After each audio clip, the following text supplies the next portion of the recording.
العزت دوسری جگہ فرماتا ہے سورہ عنکبوت سورہ نمبر 29 آیت نمبر 40 میں فرماتا ہے فَكُلًّا أَخَذْنَا بِذَنبِهِ، اور ہم نے ان سب کو پکڑا ان کے گناہوں کی وجہ سے۔ کیا فرمانا اللہ؟ فَكُلًّا أَخَذْنَا بِذَنبِهِ، ہم نے ان تمام کو ان کے گناہوں کی وجہ سے پکڑا۔ فَمِنْهُمْ مَنْ أَرْسَلْنَا عَلَيْهِمْ سِحَابًا، اور اللہ فرماتا ہے اور ان میں سے کچھ تھے جن پر ہم نے پتھروں کی بارش برسا دی۔ ان تمام قوموں کو ہم نے ان کے گناہوں کی وجہ سے پکڑا، اور اس میں سے کچھ تھے جن پر ہم نے پتھروں کی بارش برسا دی۔ وَمِنْهُمْ مَنْ أَخَذَتْهُ الصَّيْحَةُ، اور کچھ کو ایک آواز نے آ کر پکڑ لیا۔ ان سب کو ہم نے گناہوں کی وجہ سے پکڑا۔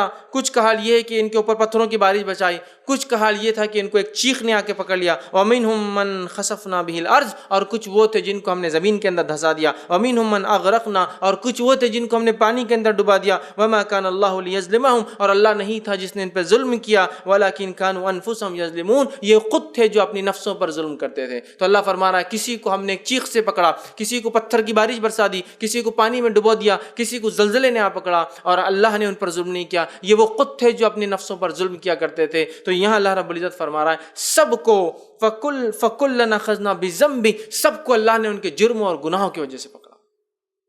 تو قومیں برباد ہوتی ہیں، قومیں ہلاک ہوتی ہے اس کے گناہوں کی وجہ سے، اس کی معصیت کی وجہ سے۔ اور جب رب العزت کا عذاب آتا ہے بہت سخت آتا ہے، اچانک آتا ہے، جب انسان جرم اور گناہ کی لذتوں میں ڈوبا ہوتا تب آتا ہے، اسے عقل و ہوش بھی نہیں آتا کہ کیا گناہ اس سے ہو رہا ہے، کیا غلطی اس سے ہو رہی ہے کہ وہ توبہ کرے۔ لہٰذا اپنے گناہوں پہ ہم خوب تائب ہو، اور ایک قومی سطح پر ہم خوب توبہ کریں، ورنہ زمین اور سمندر میں جو فساد پھیلتا ہے یہ ہمارے گناہوں کا نتیجہ ہے۔ چاہے ظالم حکمرانوں کا ہمارے اوپر تسلط کرنا، چاہے ظالم بادشاہوں کا یا ظالم حکومتوں کا ہمارے اوپر آنا، چاہے کسی بھی قسم سے ہماری جانوں کا اور ہمارے مالوں کا، لوگوں کا اور قوموں کا حلال سمجھ لینا، جس طرح سے آج ہو رہا ہے کہ مسلمان کا خون بہانا ایک معمولی چیز ہے۔ ہو سکتا ہے کسی جانور کو کسی علاقے میں مار دیں تو شاید 10-20 سال آپ پر کیس چلتا رہے اور آپ پریشان رہے، لیکن کسی مسلمان کو یا قوم کو یا ان کی بستیوں کو اجاڑ دینا، خاندانوں کو برباد کر دینا، شاید کہ کیس درج ہونے کی وجہ بھی شاید کہ نہ بنے۔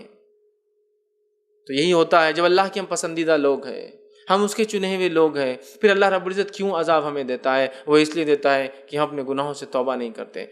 فرد اپنے لیول پر، اپنی سطح پر، اور قومیں اپنی سطح پر، نتیجتاً ہم جب گمان اور خوش فہمی کے شکار ہو جاتے ہیں کہ ہم تو سبھی ٹھیک کر رہے ہیں اور گناہ کو پہچانتے بھی نہیں ہیں، اور آنے والے عذابات کو ڈیٹیکٹ بھی نہیں کر پاتے کہ عذاب ہے، بلکہ اس کو نعمت اور پتہ نہیں یہ ایک اللہ کا فضل سمجھ کے لے رہے ہیں۔ نتیجہ یہ ہوتا ہے کہ یہ عذاب جب آتے ہیں تو ہم خوش فہمی میں ہوتے ہیں، اور اس کے بعد جب یہ ٹک جاتے ہیں اور ناسور بن جاتے ہیں اور قوموں کی جان اور مال کی ہلاکت اور عزت کی ضائع اور برباد ہونے کی وجہ بنتے ہیں، تب پھر توبہ کرتے ہیں۔ لیکن یہ عذاب کافی لمبے وقت تک چلتا ہے۔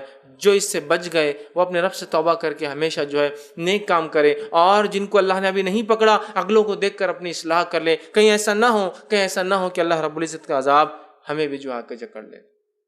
تو پہلی وجہ جس سے قوم ہلاک ہوتی ہے، زمین اور زمین پر فساد پھیلتا ہے، وہ گناہ یاد رکھیے۔ تو پہلی چیز اللہ اور اس کے رسول کی نافرمانی کرنے سے، گناہ کرنے سے یہ آتی ہے، زمین پر فساد پھیل جاتا ہے، جس کے نمونے مجھے بتانے کی بہت زیادہ ضرورت نہیں ہے۔ السلام علیکم ورحمۃ اللہ وبرکاتہ۔ ناظرین، اگر آپ کو اس ویڈیو سے کچھ فائدہ ہوا ہے اور آپ کو لگتا ہے کہ اس ویڈیو سے دوسرے فائدہ اٹھا سکتے ہیں، تو میں آپ سے گزارش کروں گا، اپیل کروں گا کہ آپ ضرور ہمارا تعاون کریں تاکہ ہم ایسے ویڈیوز اور بنا سکیں اور اس سے آپ اور دیگر لوگ فائدہ اٹھا سکیں۔ آپ اپنا تعاون، اپنا ڈونیشن ہمارے بینک اکاؤنٹ یا ویسٹرن یونین اور دیگر اس قسم کے موڈ سے بھی بھیج سکتے ہیں۔ اگر اس کے علاوہ بھی آپ کو کچھ بھیجنا ہے اور آپ کچھ بات کرنا چاہتے ہیں تو ہمارے ایڈمنسٹریٹر خواجہ علیم الدین صاحب سے آپ بات کیجئے، ان کے فون پر یا ای میل پر رابطہ کیجئے۔ انشاءاللہ عزیز آپ کا تعاون صحیح کام میں استعمال کیا جائے گا اور یہ آپ کے لیے ثواب جاریہ ہوں گا۔ اور ایک بات، کوئی بھی رقم چھوٹی نہیں ہوتی، تو آپ ضرور ہمارا تعاون کریں۔ اللہ تعالیٰ آپ کے مال میں، جان میں، عزت میں اور اولاد میں برکت عطا فرمائے۔ السلام علیکم ورحمۃ اللہ وبرکاتہ۔